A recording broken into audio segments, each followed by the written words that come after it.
Beshies! Welcome back again to my vlog. This is Miss Jel Official. And for today's vlog ay magtatalakay tayo ng very important and somewhat interesting na topic. So for today ay mag-identify tayo ng plants and flowers na common nating nakikita sa ating kapaligiran. At siguradong iilan lamang sa atin ang nakakakilala at nakakaalam sa mga common names at scientific names ng mga common plants na ito. But before anything else, if bago ka pa lang sa channel ko, please don't forget to like and subscribe and hit the notification bell for you to be updated on my latest mix uploads. Ayan. So disclaimer lamang po, itong video na ito is 40 minutes long po siya. And I really appreciate you all coming here joining my premiere. And if you can't stay too long, it's very fine for me. Disclaimer na din mga beshies, hindi po ako eksperto at yung mga pangalan ng plants at flowers na ito ay pawang research ko lamang po siya sa Google at legitimate sources. And disclaimer din po mga beshies, ang mga susunod na clips na inyong makikita ay pre-recorded po siya mga besh. So kahit saan po kami nagpa-vlog, kapag may nakikita po akong magandang tanim or flower, ayan, nagkukuha po ako ng clips. And for reference na din, para malaman ko kung ano yung pangalan ng halaman na yun. And of course, para meron din akong ma-share sa inyo. Big shoutout nga pala sa lahat ng mga nag-join ng premiere na ito. Sana mag-enjoy kayo at sana meron po kayong matutunan. Kaya ano pang hinihintay natin? Let's get it on!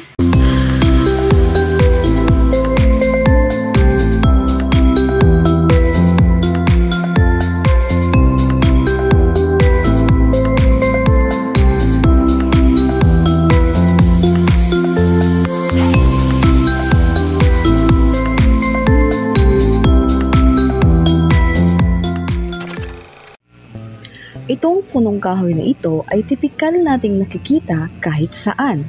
In our local dialect, tinatawag natin itong anislag tree. Ito ay may scientific name na Flowegea flexuosa. Ito ay isang species sa family Phyllanthaceae. Ang anislag tree ay endemic sa Pilipinas, Indonesia, at Solomon Islands. Kapag sinasabi po nating endemic, meaning ito po ay native sa isang lugar at karaniwan itong nakikita kahit saan. Ang mga bunga ng Flowegea flexuosa ay karaniwang kinakain ng mga ibon. Ang anislag tree ay isang least concerned species na ina-identify ng International Union for Conservation of Nature dahil karaniwan itong nakikita sa ating paligid at sa ibang karatig bansa na meron ito. The anislag tree, scientifically known as Flowegea flexuosa or Securinega flexuosa, is native to regions including the Philippines, Indonesia, and the Solomon Islands. It typically grows to a height of 10 to 20 meters and is often used for various practical purposes. In the Philippines, anislag wood is commonly used for building materials such as rafters, house posts, and agricultural implements. The wood is valued for its durability and suitability for construction. Traditionally, the bark of the anislag tree is rasped and used in drink believed to reduce a fever. The shredded root is also used medicinally in some cultures, according to the World Agroforestry. Now, the anislag tree contributes to soil stabilization and can be useful in environmental restoration projects. Overall, the anislag tree is an important resource in its native regions for its multifaceted uses in construction and environmental management.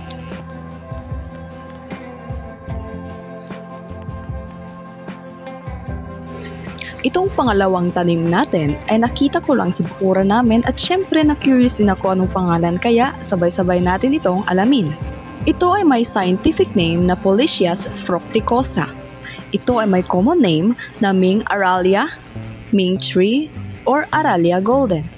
Tinatawag siyang Polychias, which name means many shaded and refers to the plant's foliage. Kita nyo naman kumpul-kumpul ang mga dahon niya.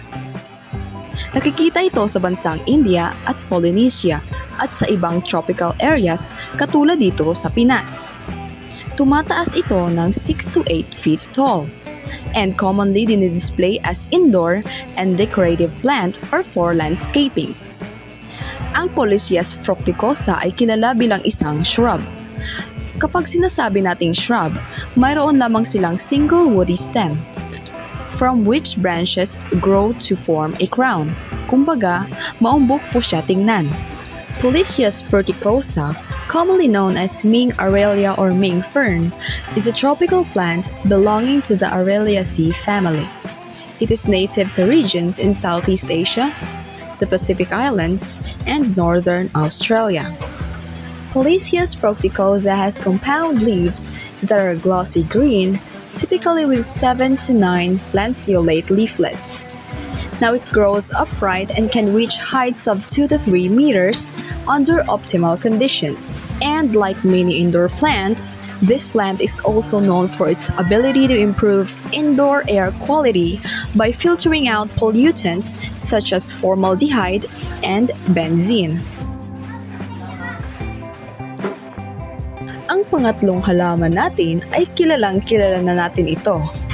Ito ay ang orchids. Ito ay kilala sa scientific name na Spathoglotis plicata or Philippine ground orchids. Ito ay karaniwang dinidisplay indoor at outdoors at karaniwan sa tropical and subtropical Asia, pati na rin sa Australia at Western Pacific. The species name plicata means folded fan-like or wrinkled leaves. Pansinin niyo yung mga petals ng orchids, parang ventilador. Ang mga Philippine ground orchids ay isang grupo ng orchids na natatagpuan sa Pilipinas na karaniwang lumalaki sa lupa at hindi sa mga puno o mga bato. Ang mga bulaklak ng Philippine ground orchids ay nag-iiba sa kulay, laki at hugis depende sa species.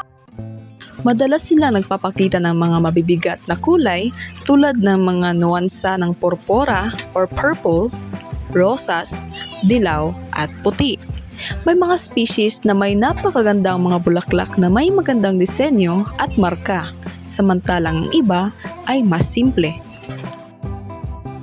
Karaniwan ng mga dahon ng mga orchids na ito ay malapad at maaaring maging hugis lanceolate or oval, depende sa species. Mahalaga ang mga dahon sa proseso ng photosynthesis at pag-absorb ng nutrients dahil karamihan sa mga orchids na ito ay kumukuha ng nutrients mula sa lupa. Itong petals ng orchids ay tinatawag na labellum. Itong mga hindi pa nagbukang flowers ay mga cleistogamous. Orchids are ornamental plants and can also be used for landscaping with its eye-catching colors of petals. Many species of Philippine orchids are considered endangered or threatened due to habitat loss, overcollection for trade, and other factors. Ang iligal na pagkokolekta ng mga orchids mula sa kanilang natural na habitat para sa kalakalang pananim at koleksyon sa halamanan ay nagdudulot din ng malubhang epekto sa populasyon ng mga species. Ang pag-export ng mga orchids ng walang tamang regulasyon at pagsunod sa batas ay nagdadala rin ng banta sa kanilang pagkakaroon. Ang pagbabago ng klima, kasama ng pag-init ng mundo at mga pagbabago sa patnubay ng ulan, ay maaaring magdulot ng pagbabago sa mga natural na habitats ng mga orchids. Ang mga species na nakasalalay sa partikular na klima at kondisyon ng kapaligiran ay maaaring maging labis na naaapektuhan.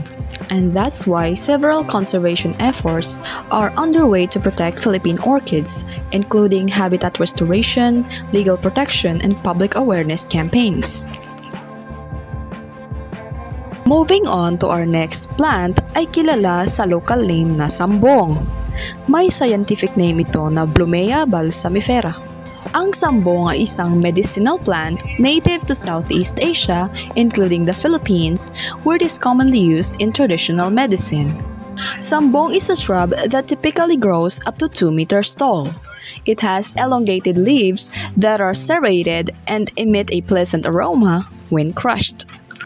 The flowers are small and white, clustered at the ends of branches, and the plant produces small, dry fruits that contain seeds. It thrives in tropical and subtropical climates and is often found growing wild in open fields, forests, and disturbed areas.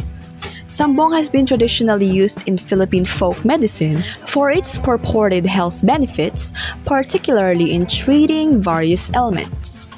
Isa sa pinakakilalang gamit ng sambong ay bilang isang diuretiko na tumutulong sa paglalabas ng tubig mula sa katawan sa pamamagitan ng pagpapalakas ng produksyon ng ihi. Ito ay ginagamit sa tradisyonal na medisina upang tulungan ng mga taong may problema sa bato at impeksyon sa daanan ng ihi. Kilala rin ang sambong sa kakayahang magpababa ng pamamaga, partikular sa mga karamdamang tulad ng arthritis at gout. May mga pag-aaral na nagpapakita na ang mga extract ng sambong ay may antibacterial at antifungal na mga katangian na nagpapahiwatig ng potensyal na paggamit nito sa paggamot ng mga impeksyon. Mayroon ding mga pag-aaral na nagpapahiwatig na ang mga extract ng sambong ay mayroong mga antioxidant na katangian na makakatulong laban sa oxidative stress sa katawan. At syempre, ang sambong ay hindi lang medicinal plants. Sa ilang kultura, ginagamit ang mga dahon ng sambong bilang pampalasa sa mga pagkain. At kapag binayo ang mga dahon ng sambong, naglalabas ito ng maasim na amoy na ginagamit din sa aromatherapy at sa paggawa ng mga tsaa mula sa halamang gamot.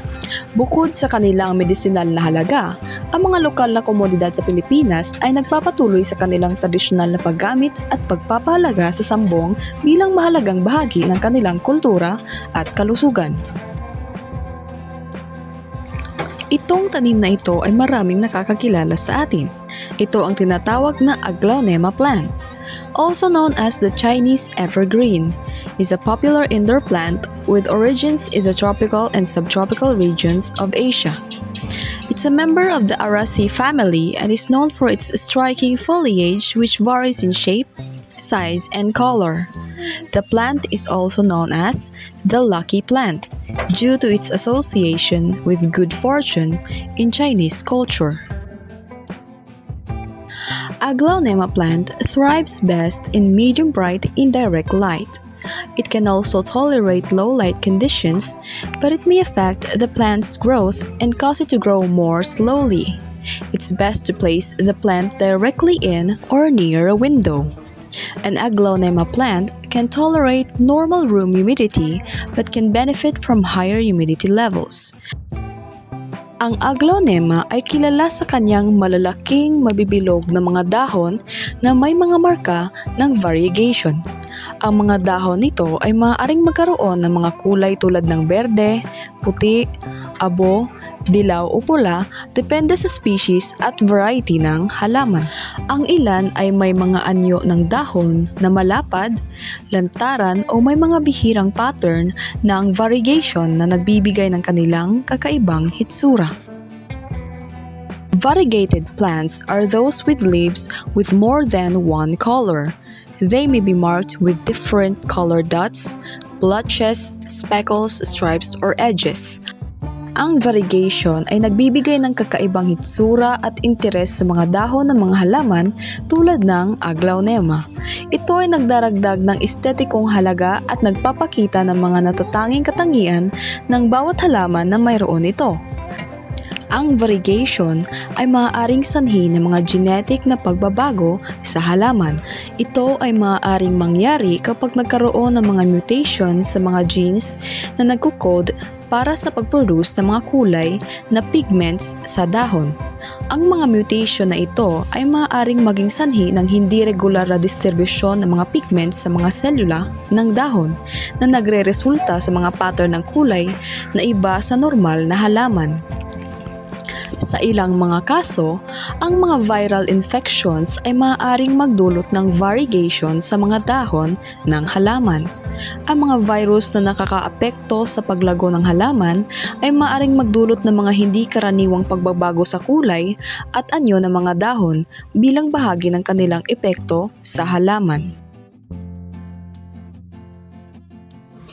Moving on to our next flower, we will identify Zinnia. This is called Zinnia angustifolia, which is commonly called creeping zinnia, narrow-leaf zinnia, or Mexican zinnia.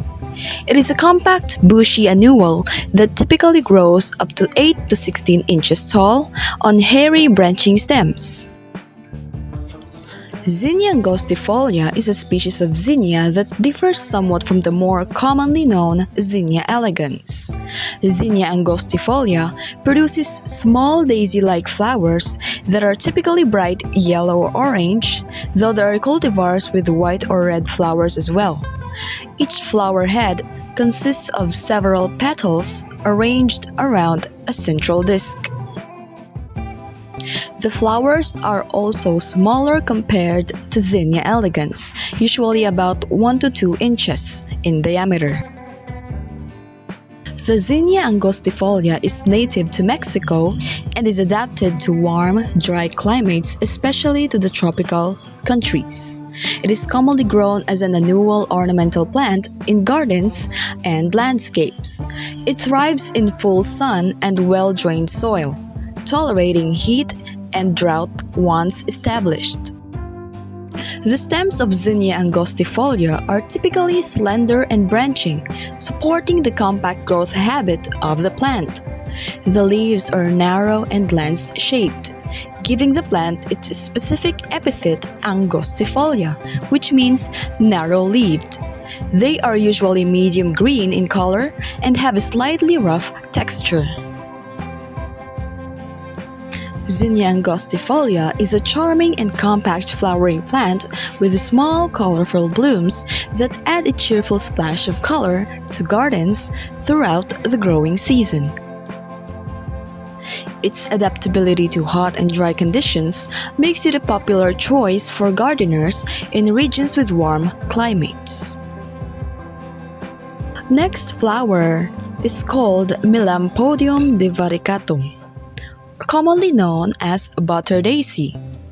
Butter daisy is a reliable, low-maintenance summer annual. The prolific daisy-like yellow flowers bloom from May until frost and contrast well with the bright green foliage. The leaves are opposite, slightly fuzzy, and have smooth, wavy or slightly toothed margins.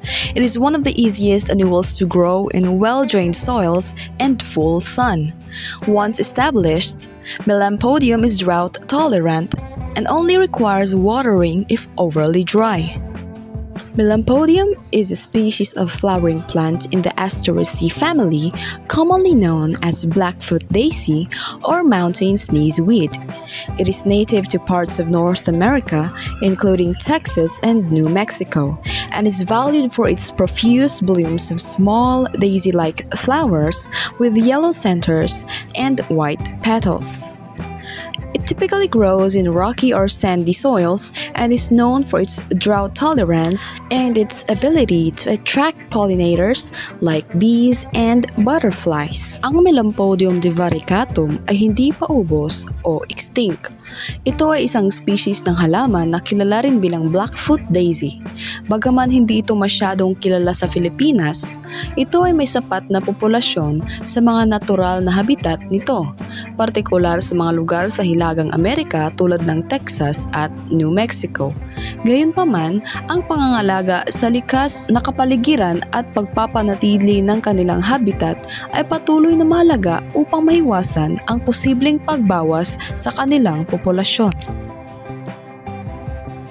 Ang ating susunod na halaman ay isang Alamanda cathartica, na kilala rin bilang golden trumpet o yellow alamanda.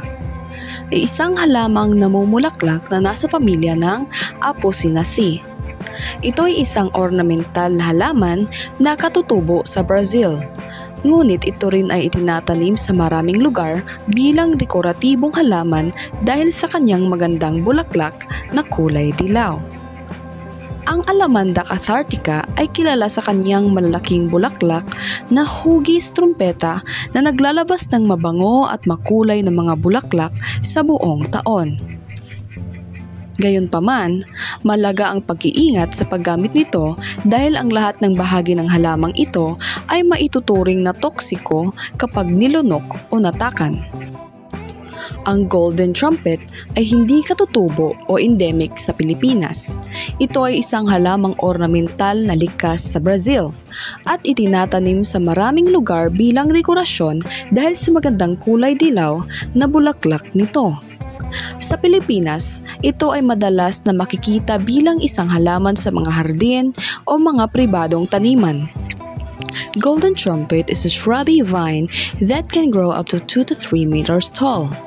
The leaves are glossy dark green and elliptical to lanceolate in shape.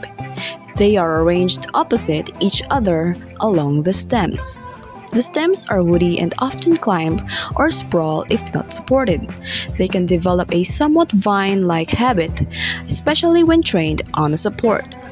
The most striking feature of Alamanda cathartica is its large trumpet-shaped flowers. These flowers are bright yellow.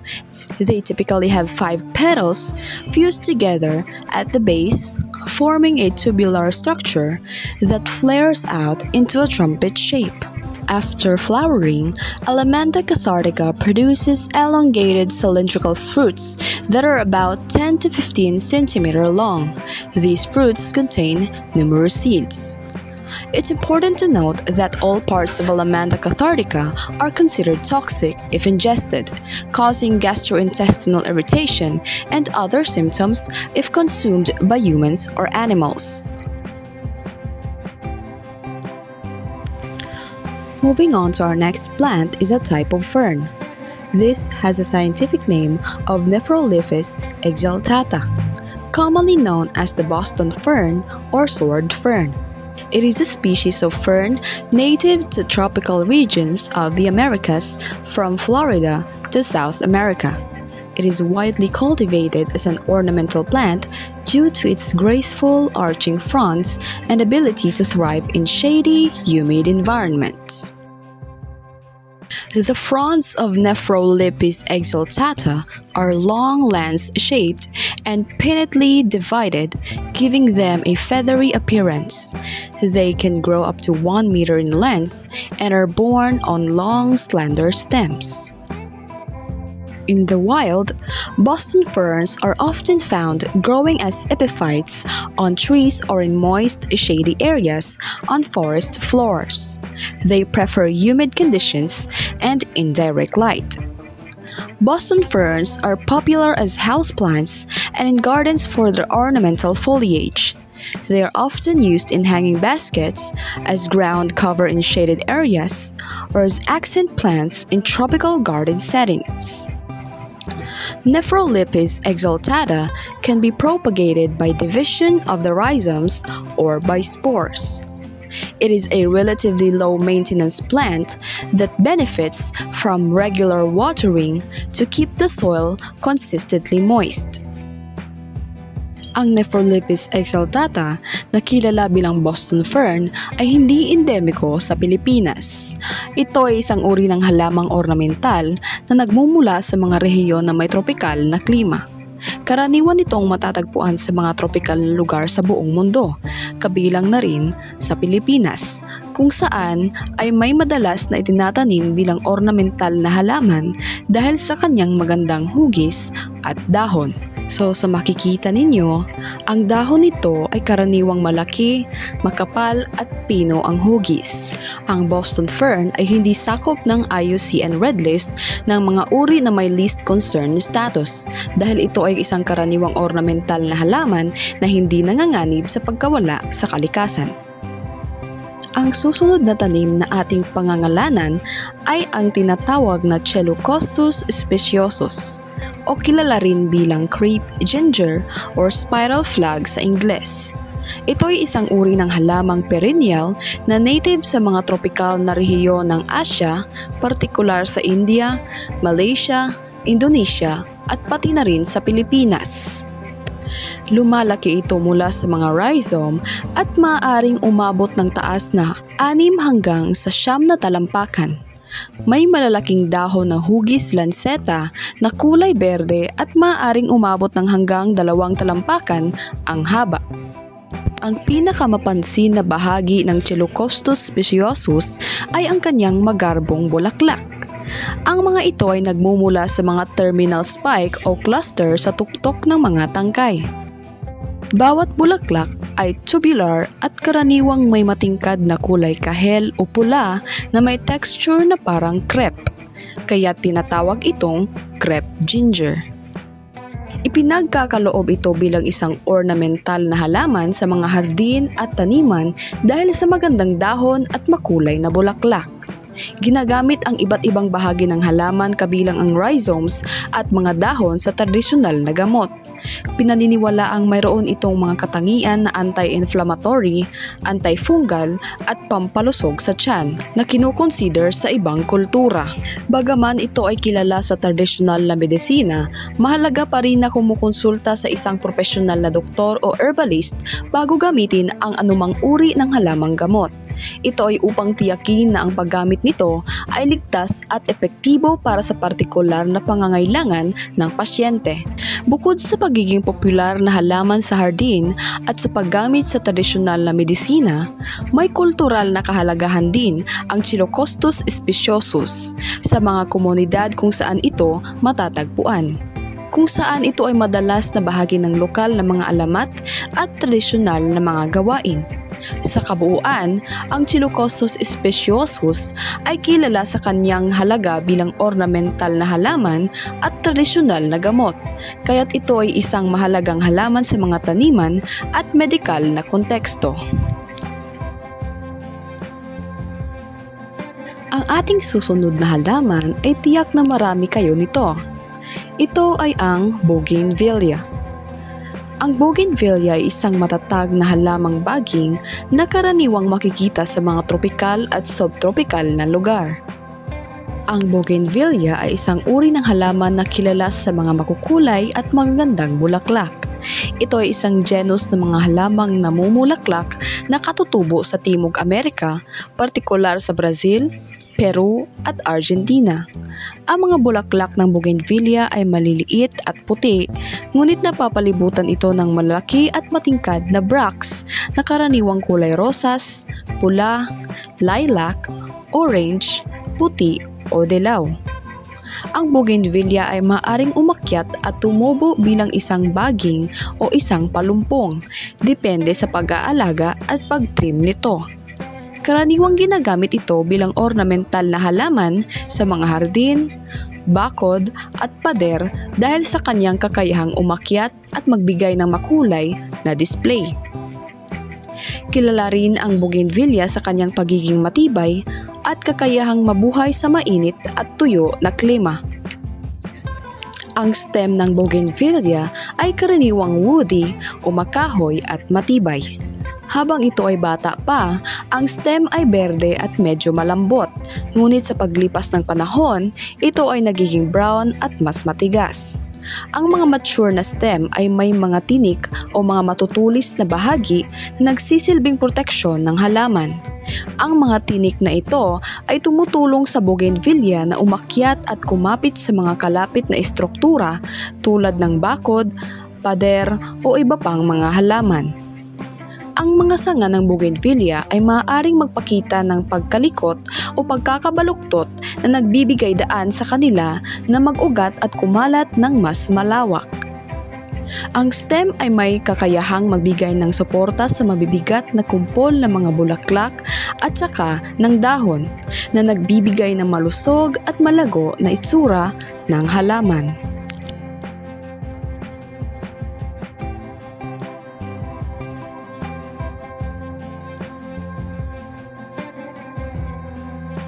Ang tanim na ito ay mayroon ding scientific name na Syzygium mortifolium.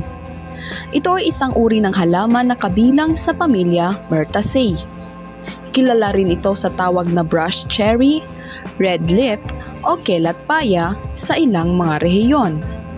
Ito ay isang evergreen na palumpong o maliit na puno na karaniwang tumutubo sa mga tropikal at subtropikal na lugar. Ang Syzygium mortifolium ay may makinis at makintab na mga dahon na hugis lanseta at kulay berde. Ang mga bagong sibol na dahon ay madalas na kulay pula, rosas o dilaw na nagbibigay ng makulay na hitsura sa halaman. Ang mga bulaklak nito ay maliliit, puti at mabango na karaniwang lumalabas sa mga kumpol. Ang mga bunga ay maliit, bilugan at kulay pula o lila na maaaring kainin at madalas ginagamit sa paggawa ng mga jam o jelly. Karaniwang ginagamit ang Syzygium mortifolium bilang ornamental na halaman dahil sa kanyang kaakit-akit na anyo. Madalas itong itinatanim bilang hedge o bakod at maaari rin itong hubugin upang maging bonsai. Bukod sa aesthetic na halaga, may ilang mga bahagi ng halaman na ginagamit din sa tradisyonal na medisina. Hindi endemic sa Pilipinas ang Syzygium mortifolium. Ito ay katutubo sa mga lugar ng Malaysia, Singapore at Indonesia.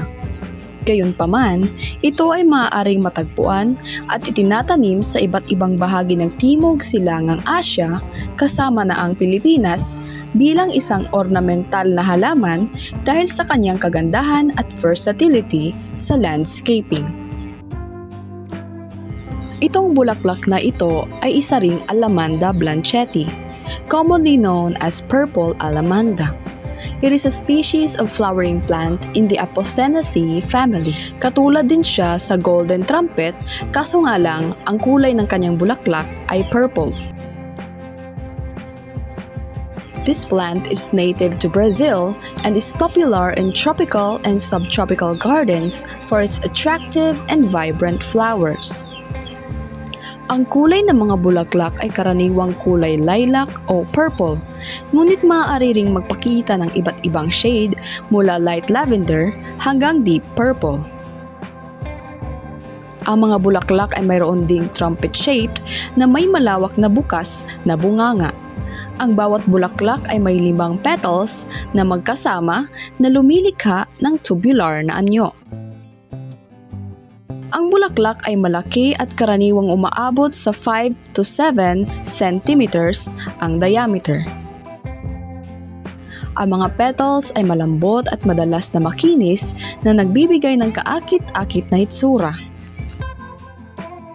Ito ay may kaaya-ayang amoy, bagaman hindi ito kasing tapang ng ibang mga halamang namumulaklak. Ito ay madalas na lumilitaw sa mga kumpol na nagbibigay ng mas matingkad at mas makulay na display. Ang Alamanda Blanchetti ay kilala sa kanyang mga kahangahangang bulaklak na nagbibigay ng kagandahan at kulay sa mga hardin at landscape. Ang Alamanda Blanchetti ay may ilang tradisyonal na paggamit sa medisina, bagaman hindi ito kasing tanyag o malawakan ang pag-aaral kumpara sa ibang mga halamang gamot. Ang iba't ibang bahagi ng halaman, partikular ang latex o dagta nito, ay ginagamit bilang purgative o pampurga sa ilang tradisyonal na medisina. Gayunpaman, ang latex na ito ay maaaring maging masyadong malakas at dapat gamitin ng may pag-iingat. May ilang tradisyonal na gamit ang Alamanda Blanchetti bilang pampawala ng pamamaga. Ang mga dahon at katas ng halaman ay minsan ginagamit upang gamutin ang pamamaga ng balat o mga sugat.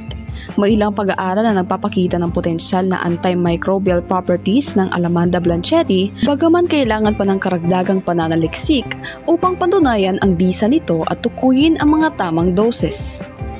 Mahalagang tandaan na bagaman may mga tradisyonal na gamit ang Alamanda Blanchetti, ang paggamit nito para sa medisina ay dapat gawin ng may pag-iingat at gabay ng isang profesional sa kalusugan. Ang halaman ay maaaring maging nakakalason kapag hindi tamang ginamit, lalo na ang latex nito.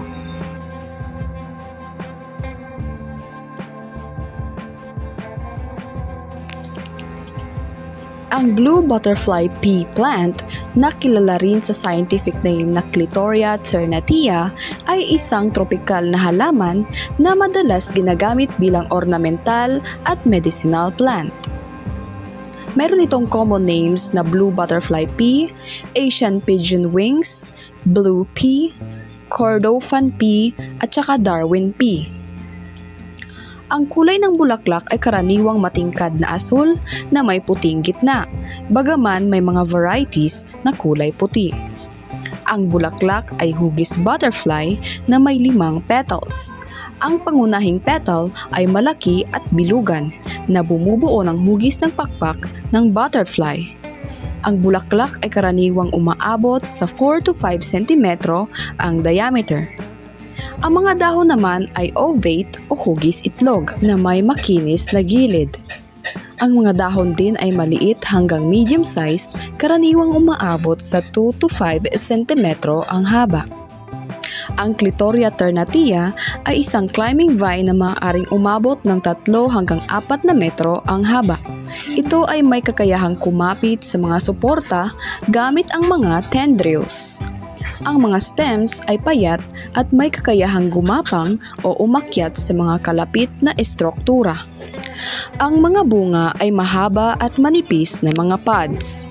Ang mga pods ay umaabot sa 5 to 10 centimeters ang haba. Ang loob ng pods ay naglalaman ng maliit na itim na buto. Ang bulaklak ng Clitoria ternatia ay ginagamit bilang natural na pangkulay sa pagkain at inumin. Ang tsaa na gawa sa bulaklak nito ay nagbabago ng kulay mula asul patungong purple kapag hinaluan ng lemon juice. May mga tradisyonal na gamit ang halaman sa Ayurvedic at tradisyonal na medisina bilang pampababa ng stress, pampabuti ng memorya at anti-inflammatory. And due to its attractive and vibrant flowers, Clitoria ternatia is commonly grown as an ornamental plant in gardens and landscapes. It can be used as a ground cover or allowed to climb trellises, fences, and other structures. The plant is sometimes used as a green manure or cover crop in agriculture to improve soil fertility and structure, thanks to its ability to fix nitrogen in the soil. It is not endemic to the Philippines. It is native to Equatorial Asia, including regions such as Thailand, Malaysia, and Indonesia. However, it has been widely cultivated and naturalized in many tropical and subtropical regions around the world, including the Philippines. And in the Philippines, it is often grown as an ornamental plant and for its culinary and medicinal uses.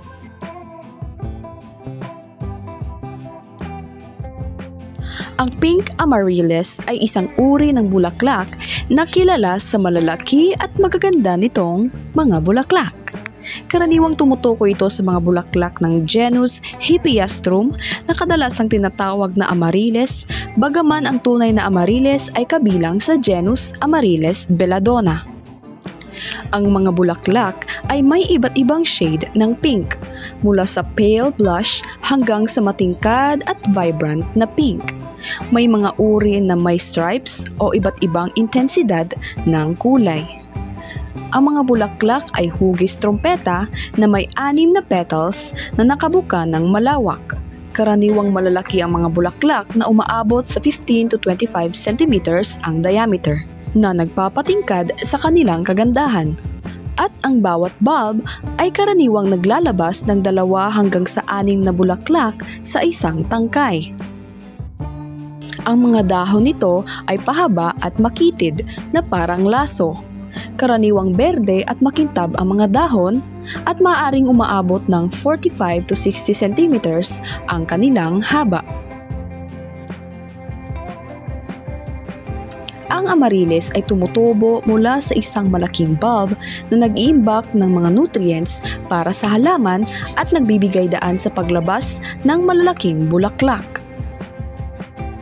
Ang tangkay ng bulaklak o scape ay mataas, makapal at hollow at karaniwang umaabot sa 30 to 60 centimeters ang taas.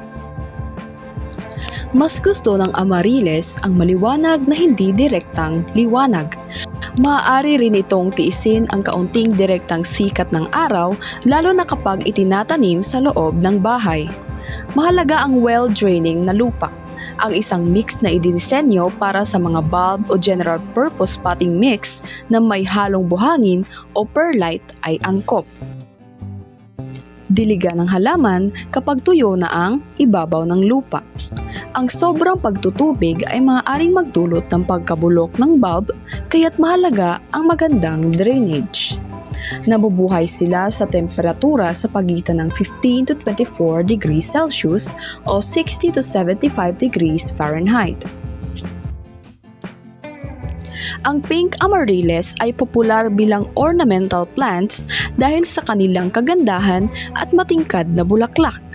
Karaniwang ginagamit sa mga hardin, paso at bilang indoor plants. Magandang gamitin ang mga ito bilang cut flowers at madalas na ginagamit sa mga floral arrangements at dekorasyon. Karaniwang ibinibigay ang mga amaryllis bulbs bilang regalo tuwing holiday, partikular na sa Pasko at Easter dahil maaari silang patubuin at pamulaklakin sa loob ng bahay sa panahon ng taglamig. Ang pink amaryllis ay pinapahalagahan dahil sa kanilang kagandahan at dramatic na epekto sa anumang floral display o hardin. Hindi endemic sa Pilipinas ang pink amaryllis o Hippeastrum species. Ang mga halaman na ito ay katutubo sa mga rehiyon ng Timog Amerika, partikular sa mga bansa ng Brazil, Peru at Bolivia. Gayunpaman, ang pink amaryllis ay matagumpay na naipakilala at itinatanim sa maraming bahagi ng mundo, kabilang na ang Pilipinas, bilang isang ornamental plant dahil sa kanilang magagandang bulaklak. At itong tanim naman na ito ay kilala sa scientific name na Chlorophytum comosum na mas kilala bilang spider plant o ribbon plant. Ito ay isang uri ng halamang ornamental na kilala sa kanyang kakayahang madaling alagaan at magbigay ng kagandahan sa loob ng bahay. Ito ay kabilang sa pamilya Asparagaceae. Ang Chlorophytum comosum ay may mahabang, makitid at hubog na mga dahon na karaniwang may puti o dilaw na guhit sa gitna, depende sa cultivar. Ang mga dahon ay tumutubo mula sa isang sentral na rosette at ang halaman ay may ugali na maglabas ng mga tangkay na may maliliit na punting bulaklak at mga bagong halaman na tinatawag na pups o spiderets. Ang mga spiderets na ito ay maaaring i-transplant upang maging bagong halaman. Ang spider plant ay kilala rin sa kakayahan nitong linisin ang hangin sa loob ng bahay, ayon sa mga pag-aaral ng NASA. Madali itong alagaan at tumutubo sa iba't ibang kondisyon. Kaya't popular itong pagpilian para sa mga baguhang plantito at plantita. Ang Chlorophytum comosum o spider plant ay nagmula sa rehiyon ng Southern Africa. Ito ay katutubo sa mga bansa tulad ng South Africa, Eswatini or dating Swaziland at Mozambique. Dahil sa kanyang kakayahang madaling umangkop sa iba't ibang uri ng klima at kondisyon, ang spider plant ay naging popular na ornamental plant sa buong mundo. Madali itong alagaan, kaya't padalas itong ginagamit bilang houseplant o pangdekorasyon sa mga opisina at iba pang panloob na espasyo.